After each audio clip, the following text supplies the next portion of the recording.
कि महात्म्य किसे कहते हैं। श्रीमद किसी भी कार्य को जब हम करते हैं तो पहले उसके महत्व को हम समझते हैं, उस कार्य के प्रभाव को हम जानने का प्रयास करते हैं कि अमुक कार्य को करने से हमें क्या लाभ मिलता है। तो यही बताने के लिए पद्म पुराणांतर्गत 6 अध्यायों का महात्म्य श्री वेदव्यास भगवान ने वर्णित किया है। अब किसी ने कह दिया महाराज महात्म्य तो भागवत का, महिमा भागवत की, महत्व भागवत का, पद्म पुराण में क्यों बताया गया? तो यह सब जानते हैं कि कोई व्यक्ति अपने आप अपना महिमा मंडन करता है ना, तो कोई विश्वास नहीं करता है।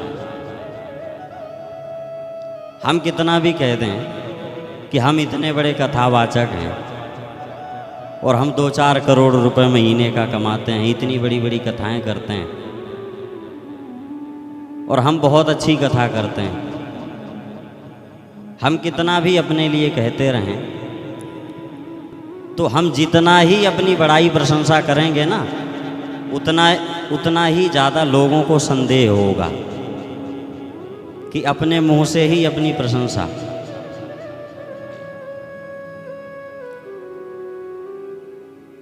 हमारा प्रभाव क्या है, किसी वस्तु विषय स्थान का प्रभाव क्या है, वह जब दूसरे के द्वारा बताया जाता है तब हमें समझ में आता है।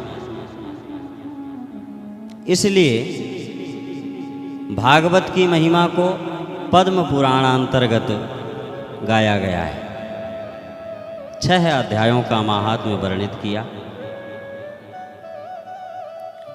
और 6 अध्यायों से ही यह समझ में आता है कि श्रीमद् भागवत कथा श्रवण का क्या लाभ है, भागवत कथा कितनी प्रभावकारी है,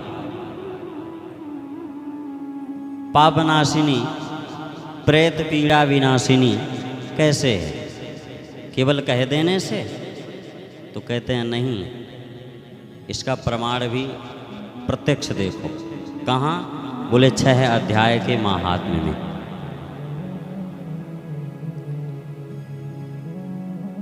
और देखो यह कथा देव दुर्लभ है, भागवत कथा को देव दुर्लभ कहते हैं। अभी आगे प्रसंग आएगा, आपको सुनने को मिलेगा।